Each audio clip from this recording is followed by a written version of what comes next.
The words hit like a fist to the gut. I can replace you in 24 hours.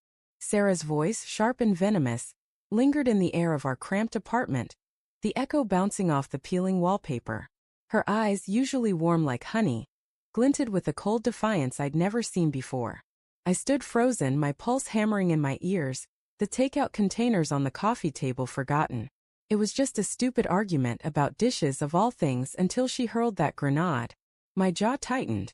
Prove it, I said, my voice low, daring her to cross a line we could never uncross.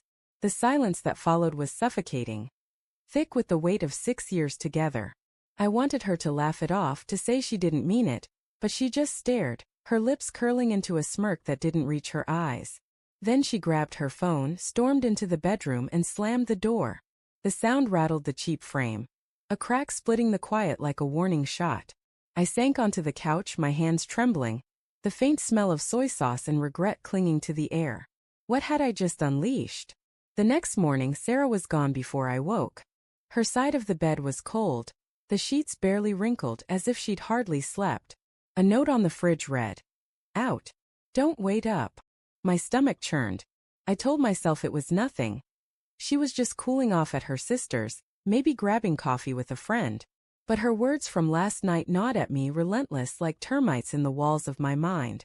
Replace you. Could she? Would she?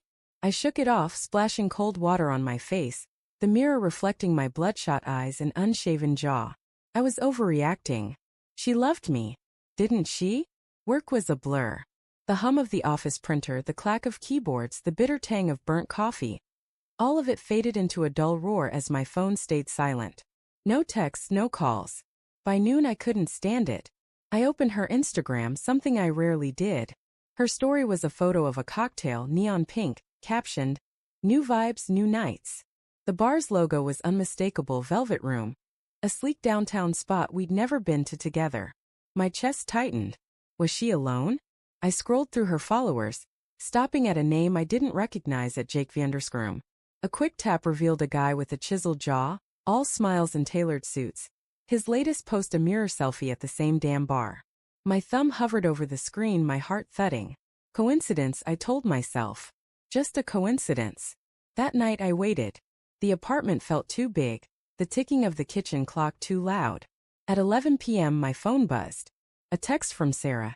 Staying out late. Don't worry. Don't worry. The words felt like a slap. I paced, the hardwood creaking under my bare feet, the city's distant hum seeping through the cracked window. I tried to picture her, laughing with friends, sipping that pink drink, her hair catching the bar's dim light. But my mind kept drifting to Jake, his smug grin, the way his profile screamed confidence. I poured a whiskey, the burn doing little to dull the ache in my chest. Sleep never came.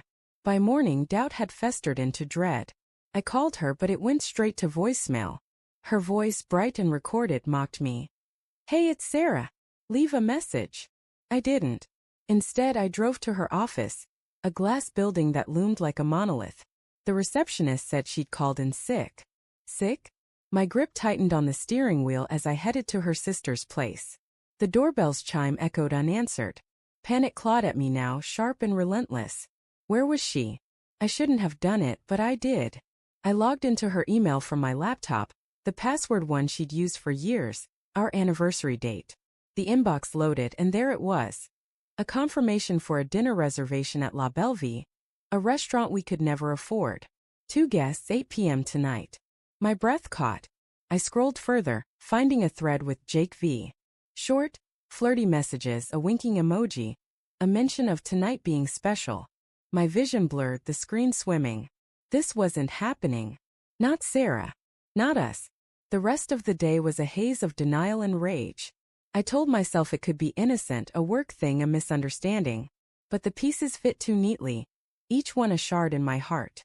Her absence, the bar, the reservation, Jake. By evening I was outside La Bellevue, parked across the street, the engine idling like my thoughts. The restaurant glowed, all chandeliers and velvet curtains, a world apart from our thrift store furniture and takeout dinners. Then I saw her. Sarah stepped out of a cab, her red dress clinging to her like a secret.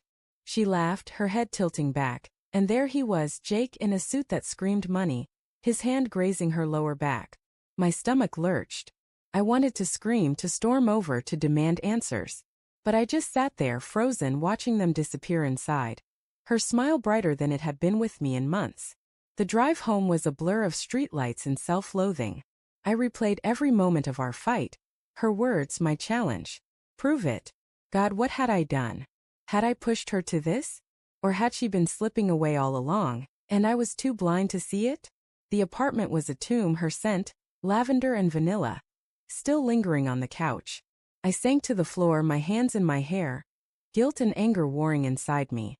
I loved her. I hated her. I hated myself. Hours later, the door clicked open. Sarah froze when she saw me, her mascara smudged, her dress slightly wrinkled. "You're up," she said, her voice flat like she was stating the weather. I stood, my throat tight. "Where were you?" The question came out softer than I meant, almost a plea. She sighed, dropping her purse on the counter. "Out. With a friend."